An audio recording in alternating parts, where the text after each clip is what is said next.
Être une maman célibataire et devoir déménager assez souvent pour le travail, c'est compliqué. Je suis Héloïse et j'ai un fils, Arthur. Avoir un enfant de 10 ans à garde est compliqué à aider niveau scolaire. Changement d'école régulier, changement d'emploi du temps, nouveaux amis et nouvelle ville. Je fais de mon mieux pour qu'il se sente bien, mais ce n'est pas toujours facile. Nous sommes en plein emménagement dans une petite ville calme de l'Idaho. Je sais qu'on y sera bien ici. Et puis on est bientôt à la rentrée des classes, ce sera une rentrée un peu plus normale pour Arthur. Arthur a fait une bonne rentrée, il a déjà sociabilisé avec certains camarades.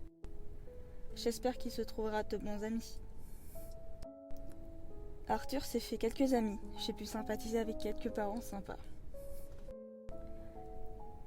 Arthur a invité un ami, ils se sont déjà nommés meilleurs amis. J'ai déjà pas mal discuté avec ses mamans. Des femmes respectables et ouvertes d'esprit. Bref, des bonnes personnes. Elles m'ont parlé de la ville car je n'ai pas encore pu tout voir. Ça a l'air d'être une ville bonne ambiance.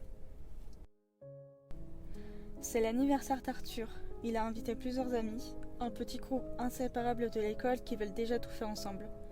Ils ont pris un goûter qu'on a préparé avec les mamans de son meilleur ami Louis. Arthur et son groupe veulent s'inviter à dormir pour Halloween. Je sais que je pourrais les laisser faire le tour de la ville. Ses amis la connaissent très bien tant qu'ils ne s'éloignent pas. Arthur et son groupe sont partis depuis un petit moment. J'ai invité les mamans de Louis. Elles m'ont parlé de la ville voisine en pensant que j'en avais déjà entendu parler. Il paraît que c'est une ville maudite le jour d'Halloween et qu'il ne faut pas s'y aventurer ce jour-là. Elles m'ont confié que Louis avait interdiction absolue d'y aller ce soir-là de l'année, et ce, depuis qu'il peut fêter Halloween. Je ne crois pas trop à l'histoire de la ville maudite, mais je sais que Louis n'embarquera pas mon fils dans cette ville au cas où elle serait un minimum dangereuse. L'histoire de cette ville raconte que les décorations prennent vie pendant Halloween, et s'en prennent aux visiteurs qui n'habitent pas la ville en question. Et cette théorie expliquerait pourquoi il n'y a plus de nouveaux habitants, car il laisse seulement tranquilles ceux qu'ils connaissent déjà, donc ceux qui y habitent depuis des années. Seulement, très peu de personnes y survivent. En général, les personnes disparaissent. Une bonne partie du groupe, dont Lucas, sont rentrés en panique. Mon fils fait partie de ceux qui ne sont pas rentrés. Et Lucas et les autres nous ont confirmé qu'ils ne voulaient pas se séparer en deux groupes, mais les autres ont fini par se séparer sans qu'ils ne le remarquent. Mon fils a disparu. On est parti les chercher toute la nuit dans la ville et on a attendu le lendemain matin pour voir la ville voisine.